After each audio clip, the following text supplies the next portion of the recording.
नमस्कार, मी अजिंक्य भातंब्रेकर. तुम्ही पाहताय न्यूज 18 लोकमत. महत्त्वाची बातमी बुलेटिनच्या सुरुवातीलाच. निर्बंध कडक करा किंवा पूर्ण सूट द्या अशी मागणी आरोग्यमंत्री राजेश टोपे यांनी केल्याचं समजतंय. राजेश टोपे यांनी मुख्यमंत्र्यांकडे तसा प्रस्ताव देखील मांडलेला आहे. कोरोना निर्बंधांच्या बाबतीत मुख्यमंत्र्यांसोबत आणि प्रशासकीय अधिकाऱ्यांसोबत व्हिडिओ कॉन्फरन्सिंग पार पडली. त्यामध्ये एकतर निर्बंध कठोर करा किंवा पूर्णपणे सूट द्या असं प्रखर मत आपण मुख्यमंत्र्यांपुढे मांडलेलं असून त्यांनी त्याला सहमती दर्शवलेली आहे अशी माहिती आरोग्यमंत्री राजेश टोपे यांनी जालन्यामध्ये न्यूज 18 लोकमत सोबत बोलताना दिलेली आहे. आता फक्त प्रश्न एवढाच आहे की समाजाच्या हितानं आणि राज्याच्या गरजेचे जे निर्णय योग्य असतात ते अभ्यास करून घेतले जातात आणि पंतप्रधानांनी देखील महाराष्ट्रातल्या ऍक्टिव्ह कोरोना केसेसबद्दलची चिंता व्यक्त केलेली आहे. या सगळ्या पार्श्वभूमीवर मुख्यमंत्री अभ्यास करून योग्य निर्णय घेतील असंही राजेश टोपे यांनी म्हटलेलं आहे. आत्ताची ब्रेकिंग न्यूज आपण पाहतो आहोत. निर्बंध कठोर करा किंवा पूर्णपणे सूट द्या असा प्रस्ताव आपण मुख्यमंत्र्यांसोबतच्या व्हिडिओ कॉन्फरन्सिंगमध्ये ठेवल्याचं राज्याचे आरोग्यमंत्री राजेश टोपे यांनी म्हटलेलं आहे. याबद्दल मुख्यमंत्री योग्य तो निर्णय घेतील असंही त्यांनी सांगितलेलं आहे. राज्यातले ऍक्टिव्ह कोरोना रुग्ण जे आहेत त्यांची संख्या ही जास्त आहे. याबाबत पंतप्रधानांनी सुद्धा चिंता व्यक्त केल्याचं राजेश टोपे यांनी म्हटलं. मात्र त्यासोबतच राज्यात एकतर निर्बंध कठोर केले गेले पाहिजेत किंवा पूर्णपणे सूट दिली गेली पाहिजे असा प्रस्ताव आपण ठेवल्याचं टोपे यांनी म्हटलेलं आहे. याच संदर्भात आपण अधिक माहिती जाणून घेणार आहोत. विजय कमळे पाटील आपले प्रतिनिधी आपल्या सोबत आहेत सध्या फोन लाईनवरनं. विजय, राजेश टोपेंनी मुख्यमंत्र्यांकडे हा एक प्रस्ताव दिल्याचं स्वतः टोपेंनी सांगितलेलं आहे. काय सांगता येईल त्याबद्दल? अगदी बरोबर आहे अजिंक्य. आरोग्यमंत्री राजेश टोपे यांनी आज जालन्यात पत्रकारांशी वार्तालाप करताना सांगितलं की कोरोनाची तिसरी लाट येण्याची शक्यता असल्याने पंतप्रधानांनी देखील या संदर्भात चिंता व्यक्त केली होती. दरम्यान तिसऱ्या लाटेच्या नियोजनासंदर्भात प्रशासकीय यंत्रणेसोबत मुख्यमंत्र्यांची व्हीसी झाली. त्या व्हीसी मध्ये मी ठोसपणे भूमिका मांडली की एकतर निर्बंध कडक करा किंवा मग पूर्णपणे सूट द्या. कारण असे अर्धवट कडक नियम करून कोरोना थांबवणं अशक्य आहे. लोकांची वाढती गर्दी, बाजारामध्ये खरेदीसाठी गर्दी, लोकांची वर्दळ यामुळे कोरोनाचा प्रादुर्भाव दिवसेंदिवस वाढण्याची त्यांची शक्यता आहे. त्यात तिसरी लाटेचा धोका असल्याने त्यामध्ये कोरोनाला खुला निमंत्रण या जे स्थल नियम आहे त्यामुळे मिळण्याची शक्यता आहे. असा प्रखर भूमिका टोपे यांनी मुख्यमंत्र्यांपुढे मांडली आणि मुख्यमंत्र्यांनी देखील त्या संदर्भात सहमती दर्शवली टोपेंच्या वक्तव्याला.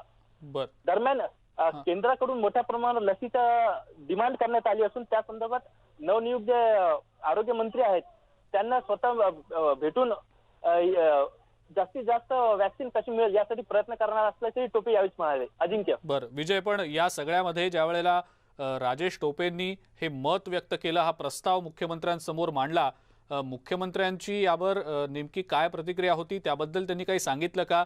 येत्या काळात राज्यातल्या निर्बंधांबाबत काही महत्वाचा निर्णय घेतला जाऊ शकेल का? त्याबद्दलचे काही संकेत त्यांनी दिलेत का?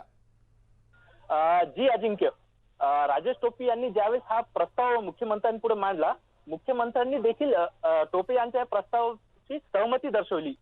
दरम्यान सहमती जरी दर्शवली असेल तरी कोणताही निर्णय घेण्यापूर्वी सर्वजण बसून अभ्यास करणार आहेत आणि अभ्यास करून मग योग्य तो निर्णय घेण्यात येईल. जनतेच्या कल्याणासाठी आणि राज्याच्या हितासाठी जो निर्णय योग्य ठरेल मग त्यात कडक भूमिका जरी घ्यावी लागली तरी तो भूमिका घेऊन तो निर्णय घेणार असल्याचे टोपेंनी यावेळी संकेत दिलेत. अजिंक्य. बिलकुल विजय, मग येत्या काळात निर्बंधांमध्ये कठोरता येऊ शकेल किंवा निर्बंधांमध्ये पूर्णपणे सूट देता येऊ शकेल, हे पर्याय आता राज्य सरकार पडताळून पाहतंय आणि मुख्यमंत्री त्यावर योग्य निर्णय घेतील असंही यावेळेला टोपे म्हणाले. विजय, त्याबद्दल नेमकं काय सांगता येईल? अजिंक्य, नक्कीच ज्याप्रमाणे कोरोनाच्या जे नियम आहेत ते शिथिल करण्यात आलेले, ज्यामध्ये ढिलाई देण्यात आलेली आहे, सकाळी 7 ते 4 वाजेपर्यंत मार्केट उघडण्याची मुभा देण्यात आलेली आहे. आपण पाहू शकतो की मोठ्या प्रमाणावरती नागरिक खरेदी करण्यासाठी बाजारामध्ये गर्दी करत आहे. पर्यटन स्थळ असेल किंवा इतर ठिकाणी लोक मोठ्या प्रमाणावरती वर्दळ करत आहेत, ज्यामुळे कोरोनाचा धोका पुन्हा प्रसार होण्याची शक्यता नाकारता येत नाही. त्यातल्या त्यात आता पंतप्रधानांनी देखील महाराष्ट्र आणि केरळमध्ये कोरोनाची तिसरी लाट येण्याची शक्यता वर्तवली होती. तसेच चिंता देखील व्यक्त केली. गेल्या काही दिवसांचे आकडे पाहता महाराष्ट्रातले ऍक्टिव्ह रुग्णांची संख्या ही वाढतच चाललेली आहे. त्या दृष्टीने आता कडक निर्बंध लादणे ही काळाची गरज बनली आहे आणि टोपेंनी तीच भूमिका या ठिकाणी प्रखरपणे बोलून दाखवलेली मुख्यमंत्र्यांसमोर. बिलकुल विजय, आणि यासोबतच केंद्रीय आरोग्य मंत्र्यांसोबत देखील आपण भेट घेण्यास उत्सुक असल्याचंही राजेश टोपे म्हणालेले होते.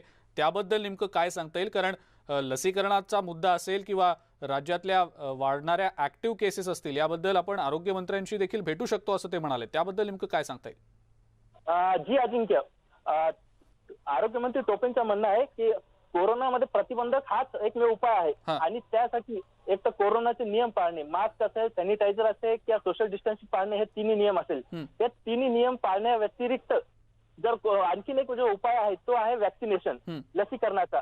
परंतु आपण पाहतो की महाराष्ट्रातल्या अनेक जिल्ह्यांमध्ये सध्या लसीचा तुटवडा निर्माण झालेला आहे. काही ठिकाणी लसीकरण मोहीम बंद देखील पडली. बिलकुल, मुद्दा कळला विजय. धन्यवाद, आपण ही जी माहिती दिली त्याबद्दल.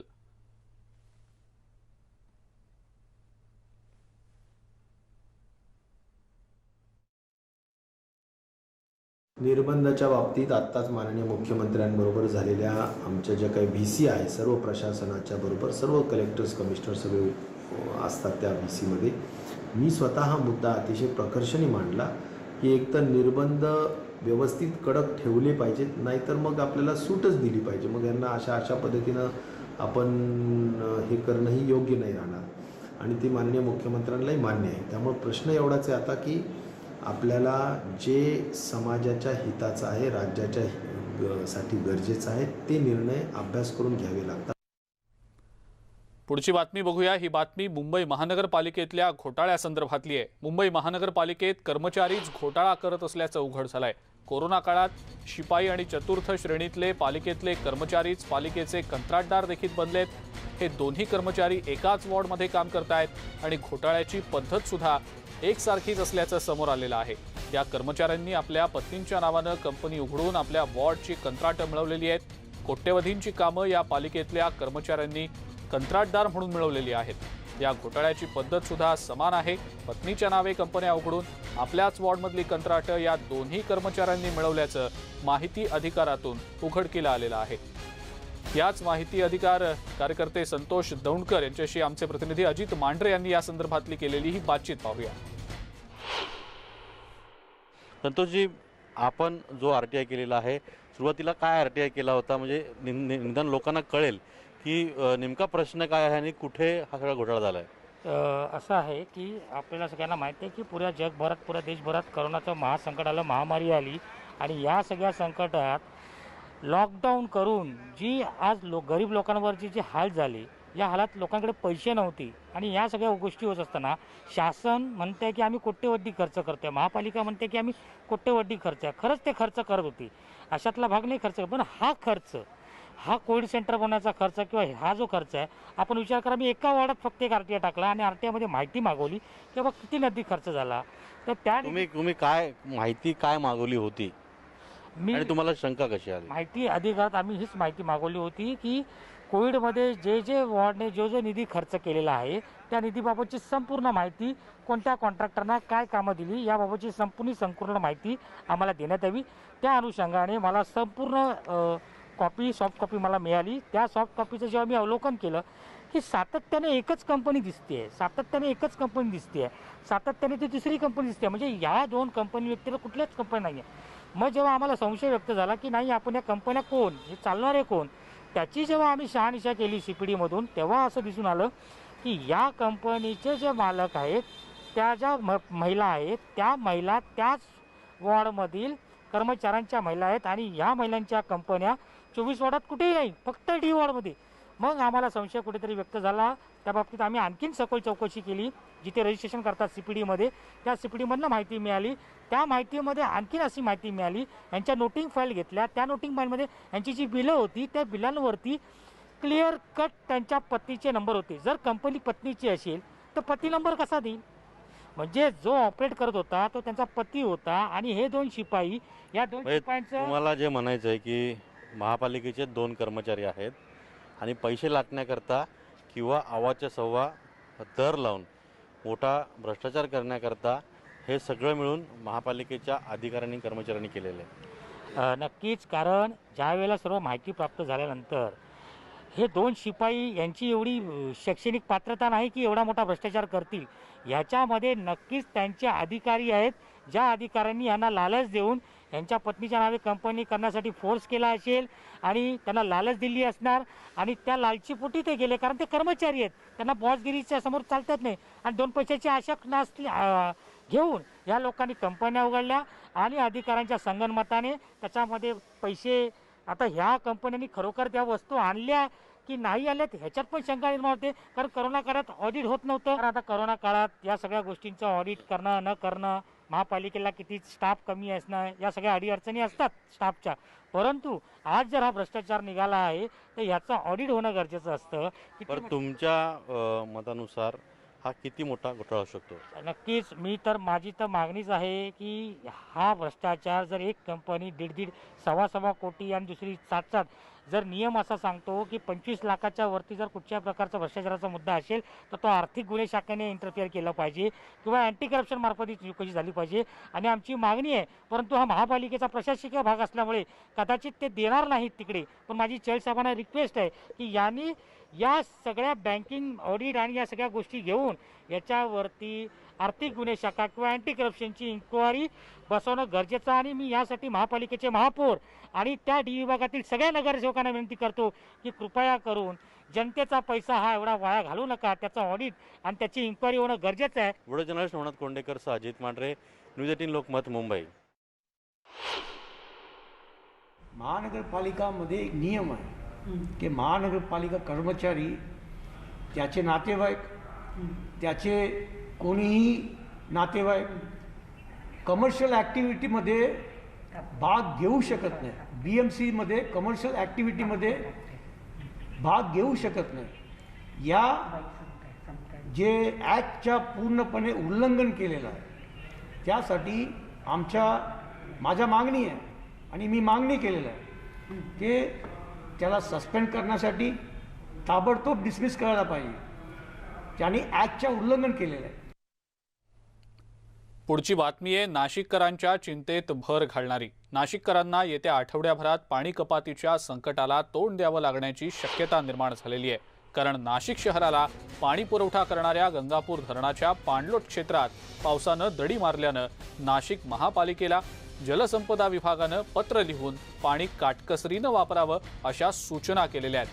अतिरिक्त पाणी वापरल्यास दंडात्मक दरानं पालिकेला पाणी घ्यावं लागेल असा इशारा सुद्धा जलसंपदा विभागानं या पत्रात केलेला आहे.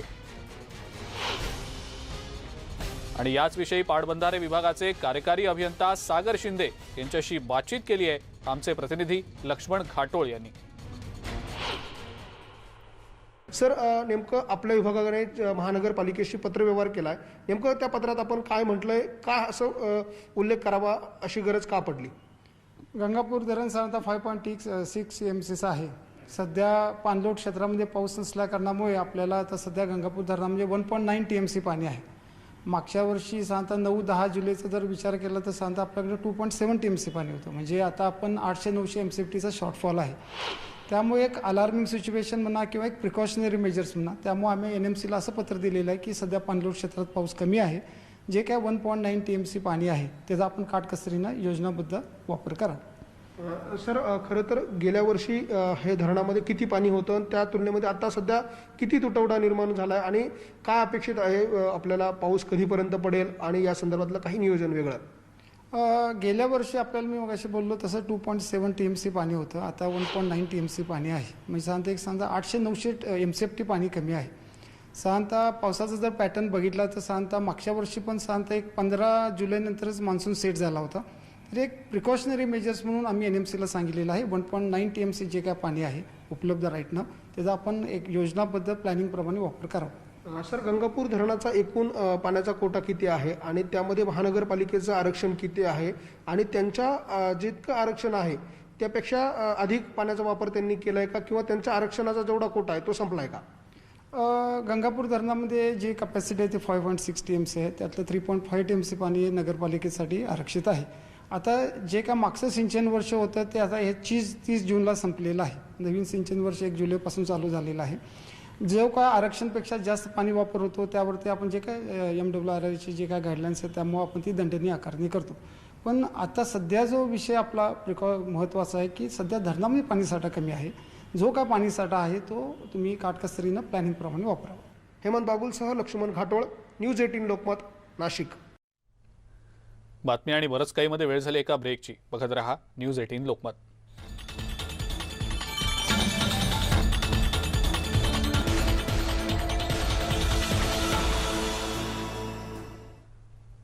बातमी आणि बरंच काही मध्ये ब्रेकनंतर आपल्या सगळ्यांचं पुन्हा एकदा स्वागत. मागच्या 5 पिढ्यांपासून गणेश मूर्ती बनवणाऱ्या मूर्तिकारांना आर्थिक संकटामुळे आता पर्यायी रोजगार शोधण्याची वेळ आलेली आहे. नागपूरमधल्या मूर्तिकारांवर ही वेळ ओढवलेली असून ते दुसऱ्या ठिकाणी आता काम शोधतायत. आणि अशाच काही मूर्तिकारांशी संवाद साधलाय आमचे प्रतिनिधी तुषार कोहळे यांनी.